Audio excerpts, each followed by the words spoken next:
Hi there, my name is Michael Ellis, and I've been an environmental educator in the Bay Area since 1977. And we're going to go on a little journey through the Marin Headlands, which is right next door to the beautiful hotel that you're staying in Sausalito. Underlying all of the Marin Headlands is a confused jumble of rocks called the Franciscan Melange. Of course, the rocks aren't confused. They confused us. It's composed mostly of an assorted mixture of rocks which were heated, folded, and faulted when the North American tectonic plate slammed into the marine floor of the Pacific Plate. And right here is exposed 100-million-year-old radiolarian chert. This formed from trillions of tiny one-celled zooplankton. It's composed mostly of silica, and the rocks are very resistant to erosion, and they are strikingly beautiful. One remarkable thing to imagine is that 10 to 15,000 years ago, sea level was about 250 to 300 feet lower than it is today. A giant river drained the entire Central Valley of California and flowed through a broad valley. And over 30 miles west of where we were standing, it finally met the Pacific Ocean.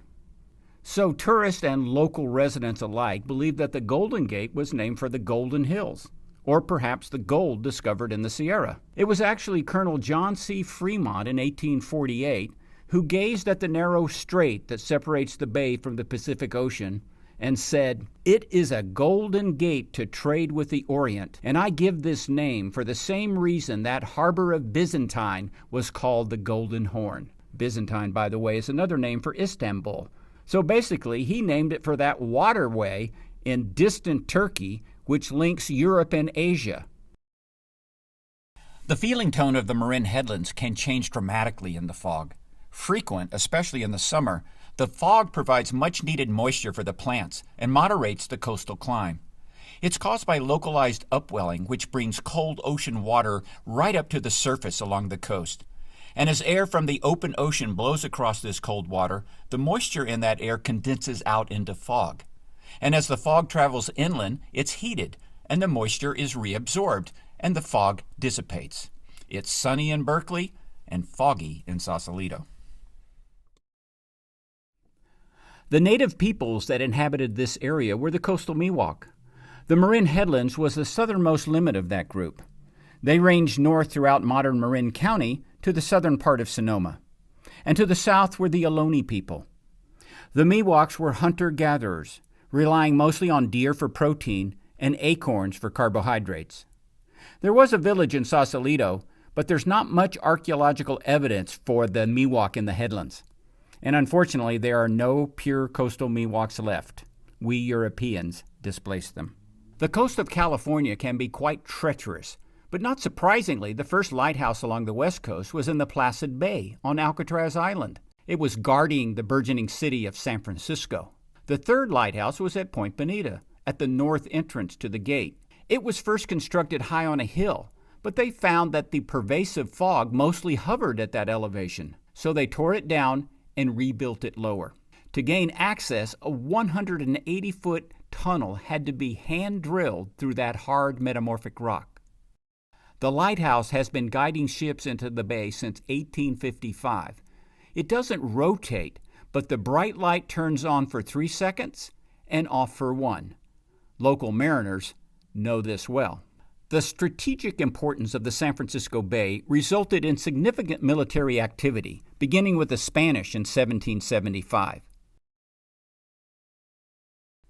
Here's a gun emplacement which was built around 1900 and had 12-inch rifled mortars that had a range of about 8 to 10 miles. But after World War I, airplanes became an active part of military operations. Therefore, the next evolution of defenses had to be protected from above, as illustrated by this battery. This one had 16-inch guns with a range of 27 miles. And during the Cold War, Nike missile bases were constructed. The surface-to-air missiles were guided by computers and had a range of about 150 miles up to an altitude of 200,000 feet.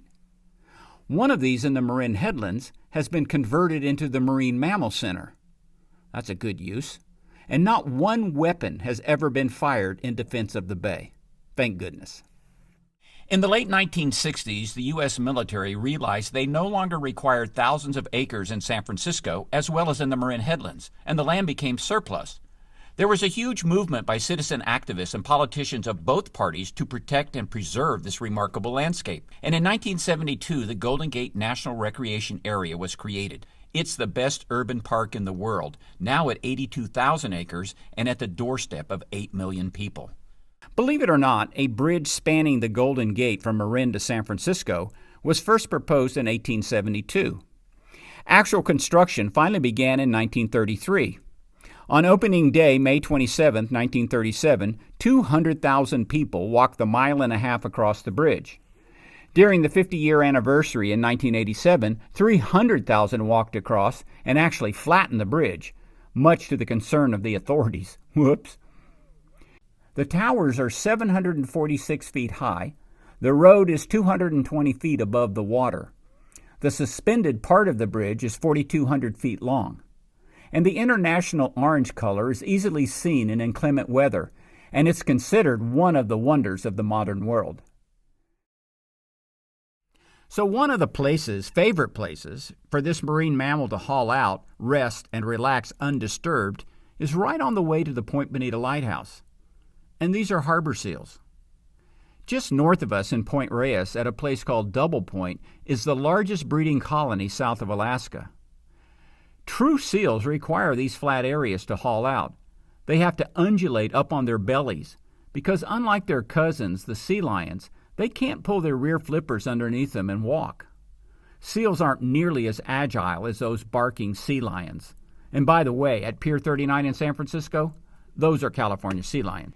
Notice all the color variation, but they're all the same species, and fortunately they seem to be thriving in our modern world. Also on the way to Point Bonita, you can find this plant growing right out of the hillsides. It escaped from nearby gardens. And to quote my favorite botanist, John Thomas Howe, these wild cabbages have answered the call of the wild and have returned to that same sort of exposed maritime habitat from which their progenitors were weaned in prehistoric times in Europe. The centuries of domestication have never removed from them the hereditary fabric of this plant, its propensity for a difficult life on rocks, swept by gales off stormy seas, and wetted by flying scud from crashing surf. The sea, it would seem, has been the cabbage's one true and constant love.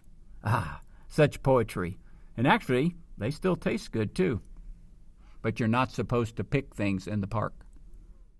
So here's a really common plant found along the coast, Artemisia californica, or coastal sage. And unlike the garden variety sage, that one is in the mint family. This one, while smelling similar, actually belongs in the sunflower family. You might be familiar with the Great Basin sage or sagebrush, which is very common in the deserts. This is the same genus, Artemisia. There are two trees that dominate the headlands, and neither one is native to this area. Here is Monterey cypress, a conifer. It was originally only found in two very limited locations in Monterey County to our south, at Point Lobo State Park and at Del Monte Forest. It was widely planted by early settlers and has escaped and spread along the coast, and now looks quite at home here.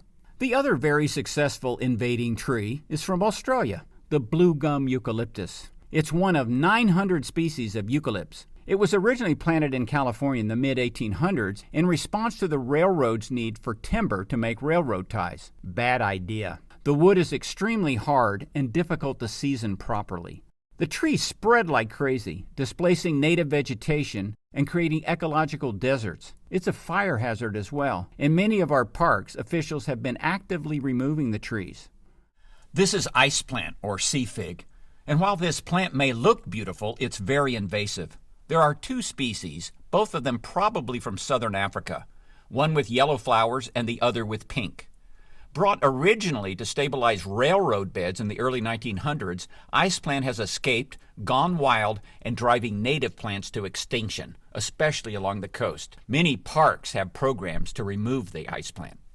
People that live in California, but come from a different part of the country, bemoan the fact that we do not have very many fall colors. Well, here's our poison oak. It changes color. Not quite like those sugar maples of Vermont, but we have to take what we can get. And this is a good plant to be aware of. The mnemonic is leaves of 3, let it be. It has a number of growth forms. It can be prostrate, growing along the coastal bluffs like here, or a small bush, or even a vine twining high up in a redwood tree. The ecological name for most of the habitat in the headlands is coastal scrub. It's dominated by bushes and grasslands. The ones we're looking at right here are coffeeberry, coastal sage, twinberry, and coyote bush. The native peoples had a legend that everywhere coyote peed, a coyote bush popped up. The genus Bacchus is named for the Roman god of wine. These shrubs have greatly increased since cattle grazing ended. They are fire adapted for their very rare lightning strikes in the Bay Area. We are only a short hike away from the inn above tide, and there is so much easily seen wildlife, including coyotes. Closely related to domestic dogs, coyotes figure in many Native American myths as the creator, the fool, the transformer, and the prankster. In fact, the word coyote is an Aztec word which means trickster. Well, they certainly have tricked their way into 49 states, throughout Canada, and all the way south to Panama. Deer are the other large critter you may see. Our black-tailed deer is the local subspecies of the larger mule deer, which is found in the Sierra and the Rockies. In the fall, the rut begins. Males demonstrate their fitness by growing an extra bony appendage, that is, antlers, and the males corral 4 or 5 females, driving off competitors. After a gestation of 7 months, the does give birth to 1 or 2 fawns. In the winter, they segregate into separate sexes, like this group of females. Well, there's no such thing as a seagull. There are ring-billed gulls, mew gulls, California gulls, and this one is a western gull. They breed on nearby cliffs and out at the fairlawns, and are quite common, easy to see. Crows and ravens are similar, but ravens are usually found in pairs, crows usually in flocks. Crows are smaller. Ravens have wedge-shaped tails, and crows' tails are squared off. Ravens also form long-lasting pair bonds. They not only get together in the spring to raise young, but they hang together throughout the entire year and seem to really enjoy each other's company. I often see them preening each other, cooing, playing, and generally behaving like a couple of newlyweds. The commonest LBJ, or little brown job in the birder lingo, is the white-crowned sparrow. They are ubiquitous all year long, and they thrive right at the edge of bushes and grasslands, never far from protective cover. The juveniles lack the vibrant black and white stripes. The other common LBJs are the song and golden-crowned sparrows, also pretty easy to see. Here in Rodeo Lagoon is a first-year double-crested cormorant. Cormorants are found throughout the world in salt and fresh water.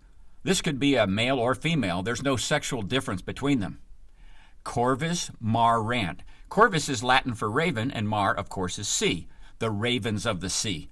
They're very effective at fishing, paddling with their webbed toes, and can dive up to 25 feet. A wonderful bird is the pelican. His mouth can hold more than his belly can. He can hold in his beak enough food for a week, but I'm damned if I know how the hell he can. Well, the beak can hold 3 times as much as the belly can, but I doubt if all that food can last a week. Since DDT was banned in the U.S., brown pelicans have made an astounding comeback and were removed from the endangered species list. One of the easiest places to watch them plunge is Rodeo Lagoon and right off the coast. One of the most remarkable natural history events occurs in the fall, when literally tens of thousands of raptors, hawks, eagles, etc. gather at the Marin Headlands to fly across the Golden Gate.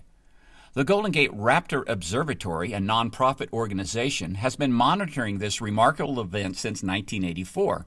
And while autumn is the peak time, all year long it's easy to find red-tailed hawks, American kestrels, northern harriers, and rarely even bald eagles.